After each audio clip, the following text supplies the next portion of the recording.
Alors, vous aurez bien compris avec ces paroles de la Marseillaise transformée, c'est-à-dire qu'un sang impur abreuve vos sillons.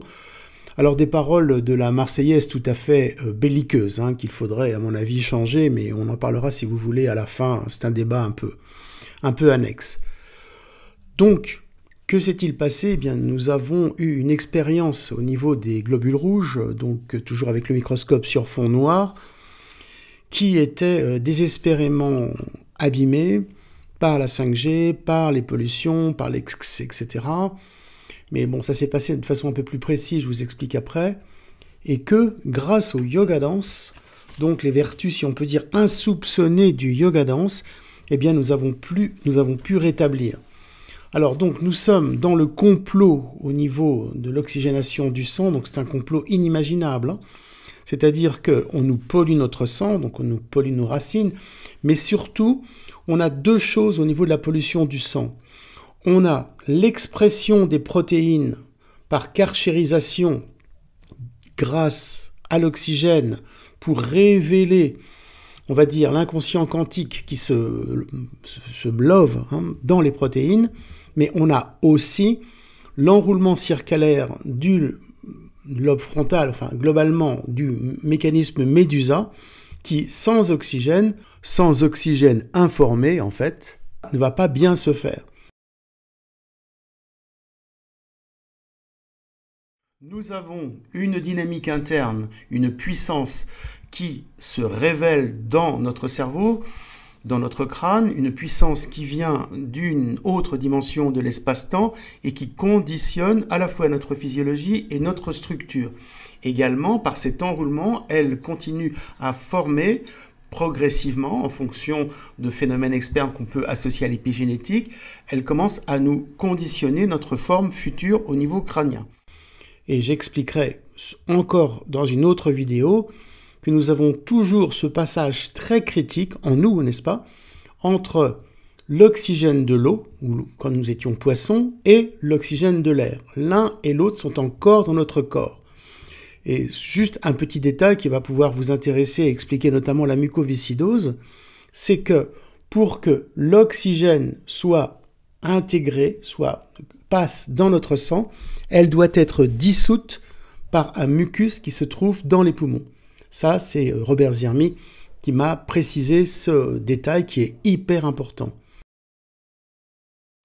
Prenons par exemple le cas de Grégory Le Marchal. Eh bien, nous avons Lune conjoint Mars en Taureau opposé à Saturne, assez large mais quand même, donc un enfant informé. Et comme il a Lune Mars conjoint, donc cela signe l'enroulement circulaire du lobe frontal qui nécessite énormément d'oxygène.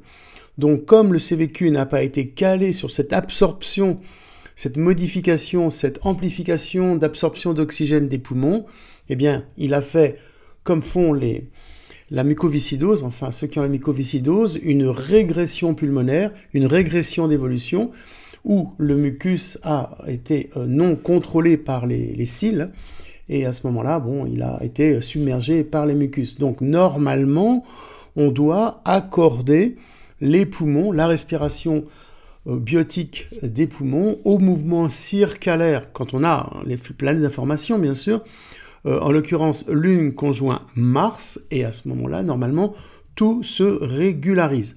Par exemple, on a un autre exemple, lorsque l'on fait un nettoyage au niveau du CVQ, en fait, lorsqu'on active le CVQ, eh bien, il y a énormément de mucus qui sort par le nez, par la bouche, donc on évacue, et ça correspond à l'auto-nettoyage de la lymphe du cerveau, donc qui évacue toutes les toxines par ce moyen. Donc voilà comment est-ce qu'on peut concrétiser, si vous voulez, ce que j'essaie d'expliquer par rapport à cette médecine vibratoire quantique.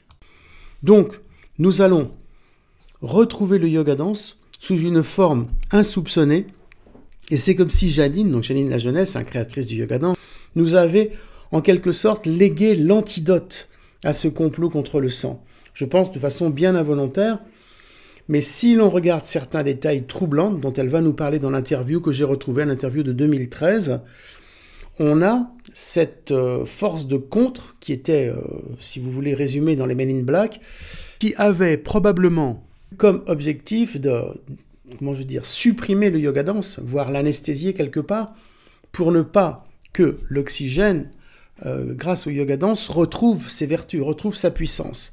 Ça, je l'ai découvert après. Voilà comment va être conduit cette interview. Je pense que c'est très important de comprendre comment on se réoxygène par soi-même, sans l'aide de substances chimiques, je dirais, aléatoires, comme le chlore, etc. Donc pour retrouver l'oxygénation et la force de la volonté qui fait tant défaut à tant de monde. Donc je vous laisse maintenant et je vous reprends après l'interview.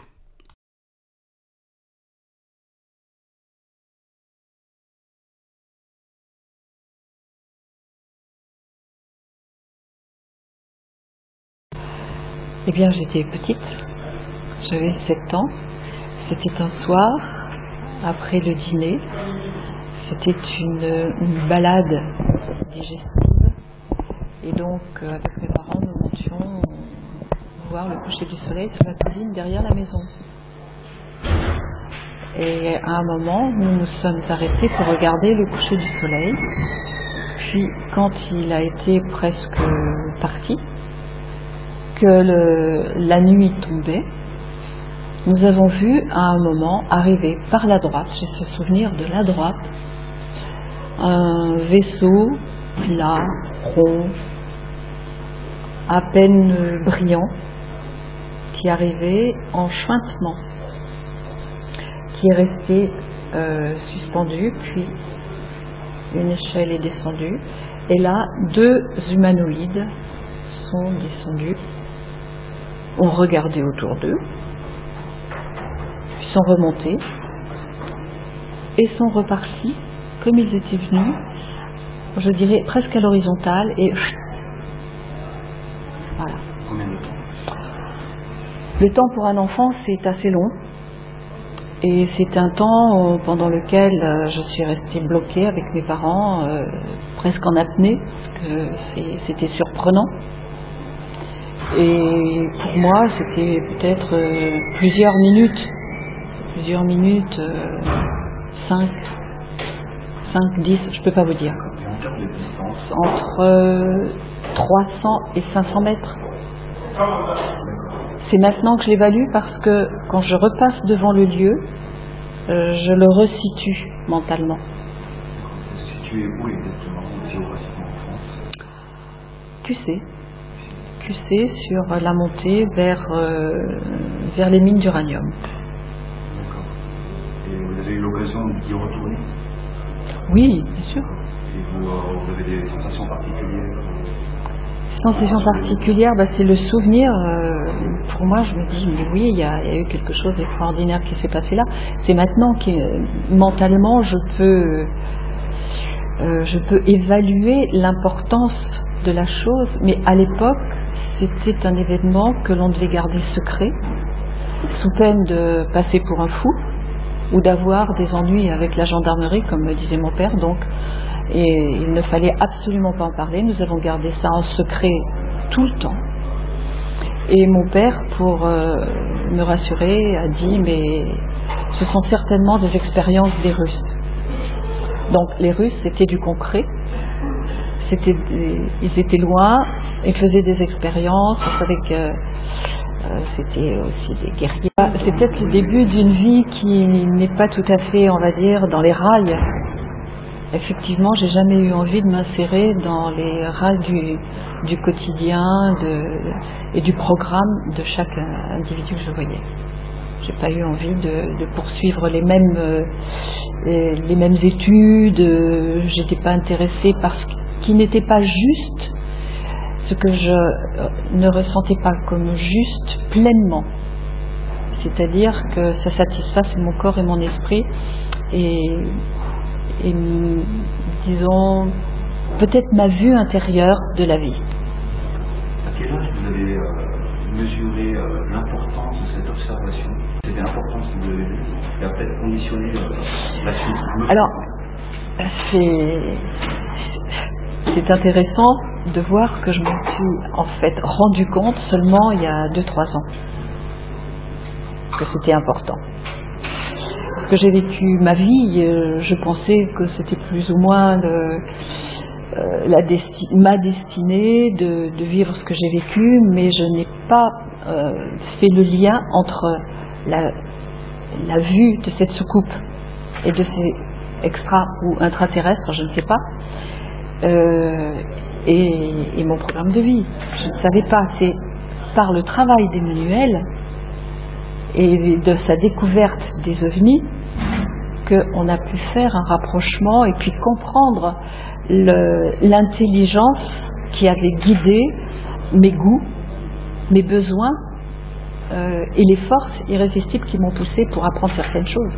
D'accord. Donc 54, c'était une rencontre du premier type, c'était une simple observation. Oui.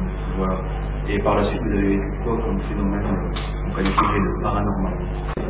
Paranormal, j'ai rencontré des gens qui n'avaient pas notre allure telle que vous êtes tous ou que je suis, et qui étaient sombres, noirs. Ça c'était en 85. Alors par rapport à 54, ça fait 31 ans après.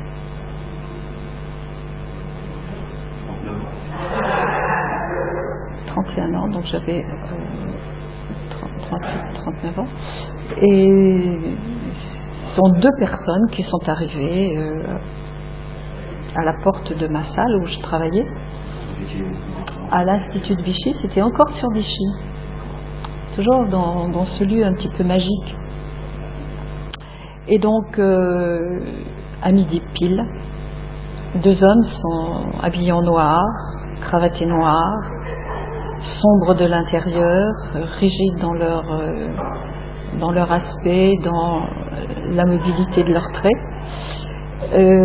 sont venus m'inviter à déjeuner en me disant qu'ils me connaissaient, qu'ils connaissaient tout de moi et qu'ils venaient m'inviter à déjeuner pour qu'on parle justement de ce que j'avais découvert qui était soi-disant très important, très intéressant. J'étais seule à les observer et ils se sont présentés comme des Suisses américains à la porte, non pas de l'Institut, mais de ma salle. Donc ils étaient rentrés à l'Institut déjà. Ils avaient pénétré. Non, on ne rentre pas facilement. Seuls les clients sont invités à rentrer et en tenue adéquate. Disons, leur souhait était que je leur donne ce que j'avais découvert et que j'aille avec eux pour faire prospérer ma technique qui était soi-disant extraordinaire. Vous pouvez nous rappeler en quoi consiste votre technique, C'est une technique corporelle et en même temps spirituelle qui s'adapte à tout le monde, qui fait du bien de l'intérieur, qui, pour moi, je l'avais mise au point pour rendre les gens spirituels malgré eux, pour que la spiritualité devienne une récompense et ne soit pas une quête qui peut être quelquefois malsaine ou dangereuse. Donc par le corps, par cette technique corporelle, on pouvait atteindre un état de conscience supérieur. Ils sont arrivés à moi, donc c'était pour que je les voie. Ils m'ont parlé, ils m'ont proposé un marché que je n'ai pas accepté, mais si je les ai vus, s'ils sont adressés à moi, je ne peux pas vous assurer que c'est parce que j'ai eu une expérience particulière énergétique.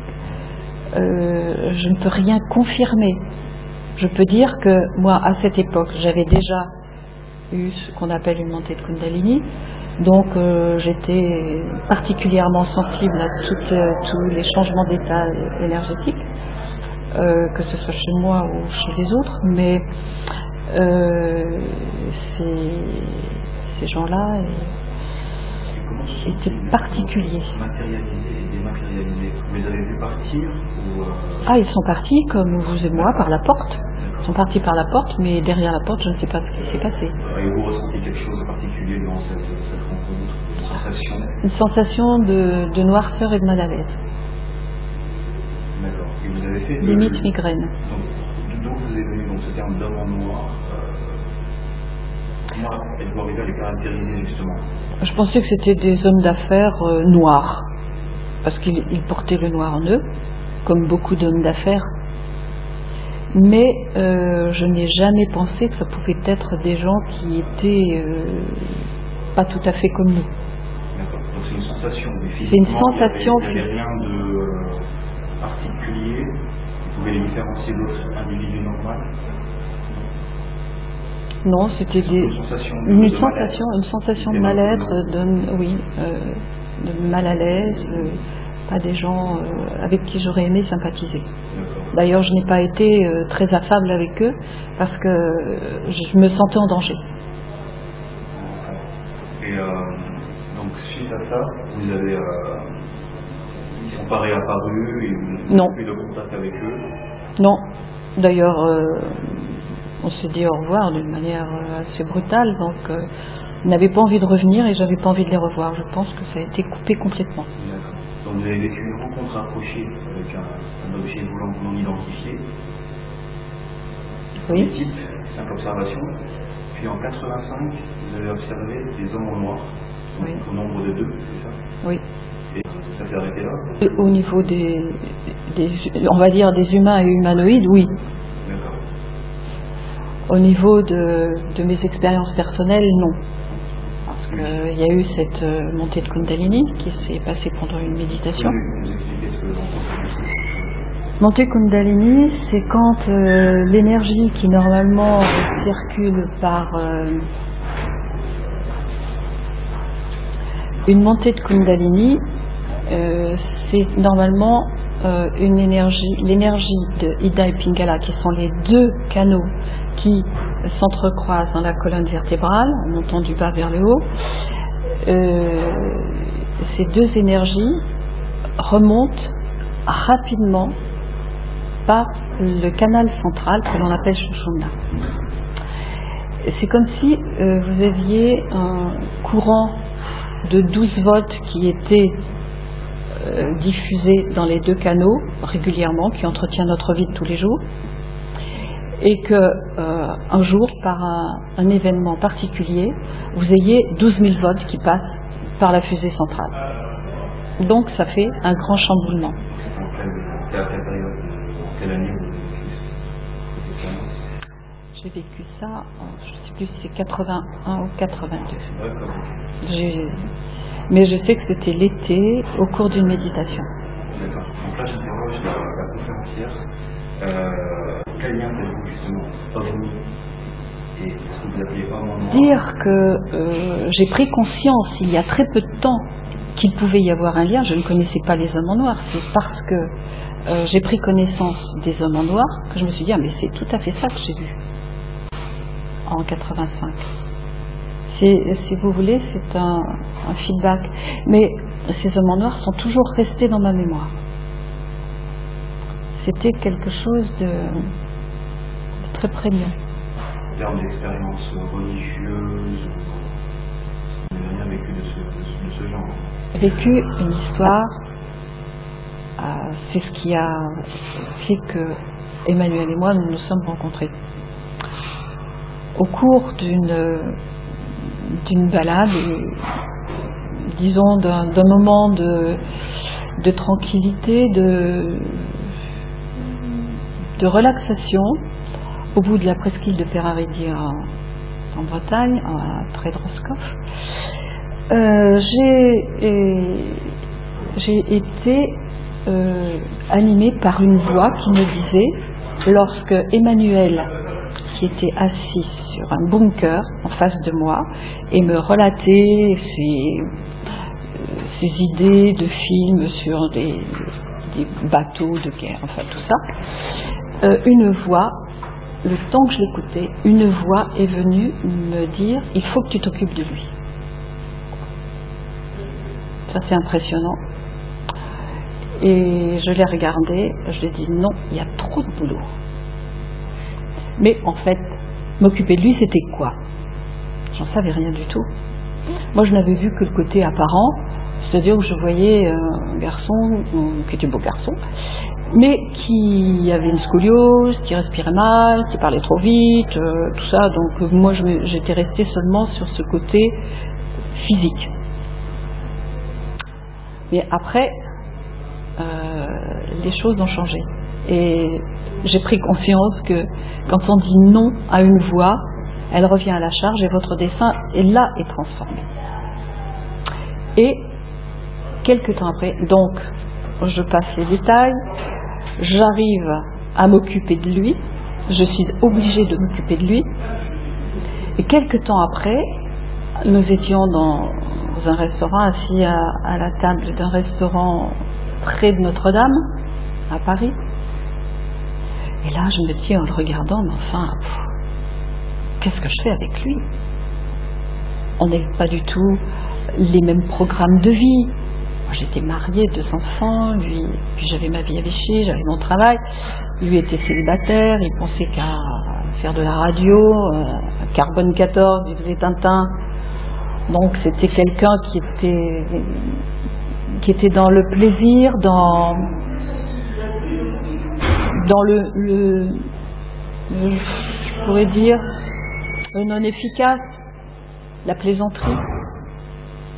Et là, j'ai senti une forme qui se matérialisait comme un nuage, quelque chose de blanc, qui me parle de nouveau. Mais là, c'était différent de la première fois. Là, il y avait une matière cotonneuse en plus, et qui me dit, ne t'inquiète pas, on veille sur vous. Et là, je sens, sans que les mains bougent, qu'il met nos 2 mains, donc les vibrations de nos 2 mains l'une sur l'autre. Et je regarde de nouveau Emmanuel, je me dis, mais je m'en déferai jamais. 84. Avant les Men in Black.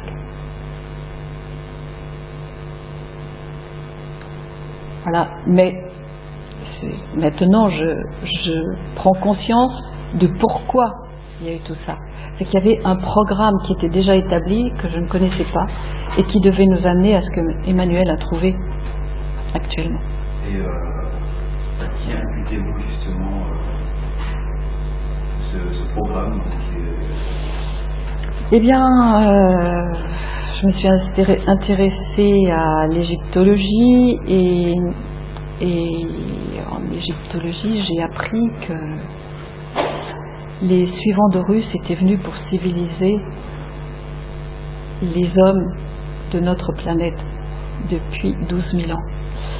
Donc, je me suis dit que peut-être il y en avait un d'eux qui nous avait envoyé un programme d'évolution particulier.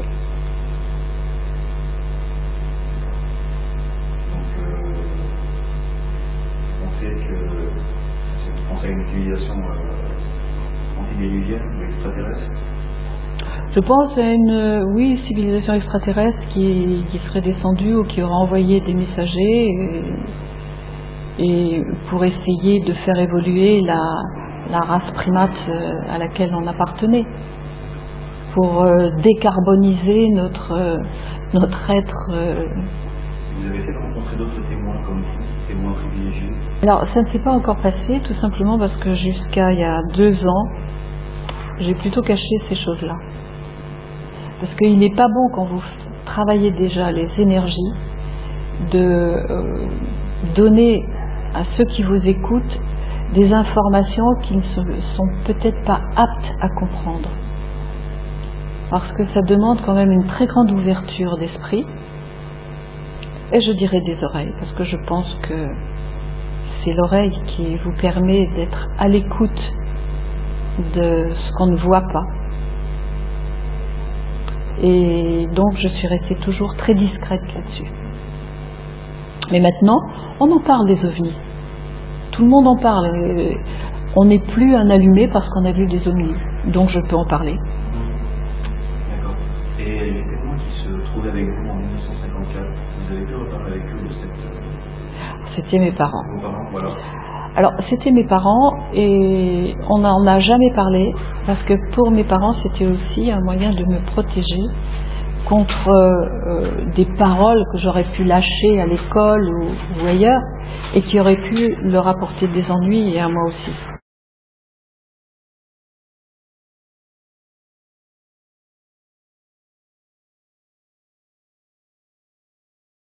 Si je vous ai mis ce titre qu'un sang impur abreuve nos sillons, alors déjà pensons que les sillons sont comparables au mécanisme des veines et des artères, donc ce qui véhicule notre sang, nos globules rouges, et nous faisons un petit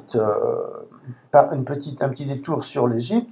Lorsque l'on voit analogiquement sur les papyrus, enfin, sur les fresques, on va dire des Égyptiens faire le sillon avec la charrue, évidemment, ce n'est pas la représentation d'un paysan qui fait son champ, si vous voulez, hein, ça n'a rien à voir. En fait, c'est le symbole du sillon à tracer dans le minéral. Ce que nous devons faire, puisque l'âme est dans l'os, nous avons dans le squelette les cellules souches, les globules rouges, l'âme, la vibration minérale, calcium, carbone, silice, tous ces substrats qui est le support de notre âme et qui nous permet de stabiliser, on va dire, notre parcours. Encore faut-il l'activer.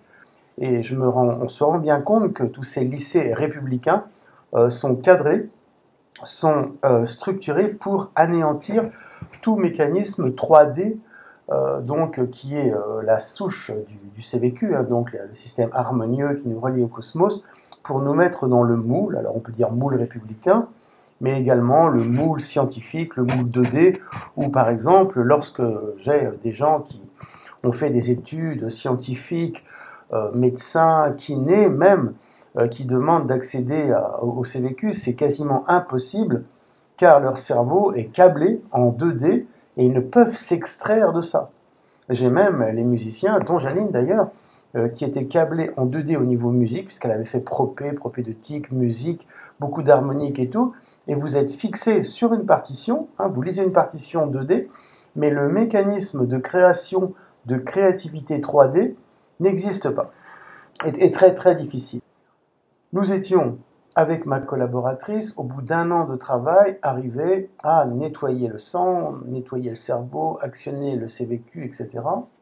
Donc un gros boulot, hein, parce qu'il y avait beaucoup d'addictions, de drogue, de chamanisme, enfin tout un tas de carabistouilles, de soupes toxiques qui s'étaient insérées dans son cerveau, dont les musiques, j'oublie, surtout pas oublier, hein, les musiques modernes, rap, techno, reggae.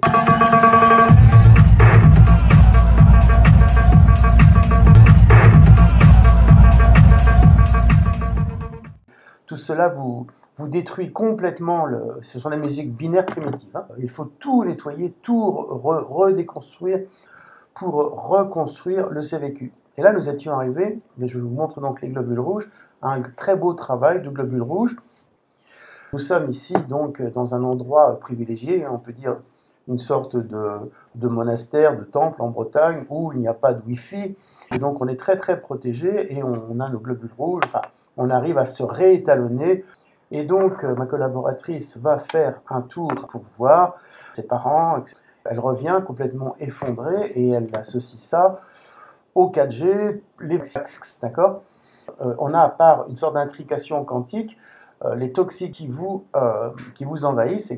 Donc, on refait une analyse des globules rouges sur fond noir. Et là, effectivement, toutes les globules rouges étaient repartis, non pas à la hausse, mais étaient repartis à la déformation, si vous voulez. Hein. Donc j'étais assez désespéré parce que je me disais, on annonce encore des mauvaises nouvelles aux gens. Bon, j'étais pas tellement fier, et puis synchronicité oblige, je regarde souvent Alien Theory. Alors vous voyez, il y en a qui ont des références au niveau de Pour la Science, au niveau des grandes universités, enfin des grands raisonnements. Moi, c'est souvent Alien Theory, je trouve ça chouette. Et il nous rappelait les Men in Black, qui étaient très virulents face aux gens qui voulaient exposer leur contact du 3e type avec, ils interdisaient aux gens de dire ce qu'ils avaient vu et tout, sous peine de sanctions, de mort, etc. Et cela m'a rappelé que Janine, et je vais vous passer l'interview, donc ça a été le départ d'une nouvelle recherche qu'elle avait faite, hein, puisque c'est la créatrice du yoga dance, etc., qui donc avait été en contact du troisième type, en contact avec les Men in Black, qui lui avaient demandé de lui donner ou vendre, je ne sais pas, sa technique yoga dance, mais avec insistance. Et là, ça m'est revenu et je me suis dit, c'est quand même curieux qu'on ait voulu, donc analogiquement à ce qui était dit à Alien Theory, faire taire Janine pour que le yoga dance peut-être soit, si vous voulez, racheté comme on rachète un brevet pour le mettre après sous le coude, pour qu'il ne concurrence pas une entreprise et tout ça. Et cette conviction m'a fait proposer à ma collaboratrice un cours de yoga dance, mais un cours de yoga dance approfondi. Donc je reprécise, nous sommes après 1 an de boulot où nous avons fait beaucoup de travail, de chant, de yoga dance, de nettoyage, etc. Moi-même, je travaille un peu le yoga dance encore et je sais que ça me recharge. Mais là, on a fait l'expérience de faire un cours de yoga dance et de reprendre les globules rouges après, de refaire une analyse des globules rouges après. Et là, au miracle, les globules rouges étaient redevenus normales. Donc j'ai trouvé ça incroyable que la puissance du yoga dance puisse faire que le sang se réoxygène. Et à ce niveau-là, je dois dire que nous avons une obligation, si l'on veut évoluer, d'avoir un sang oxygéné au top. Sinon, l'expression du CVQ, qui est l'expression du soi cosmique, ne peut pas se faire.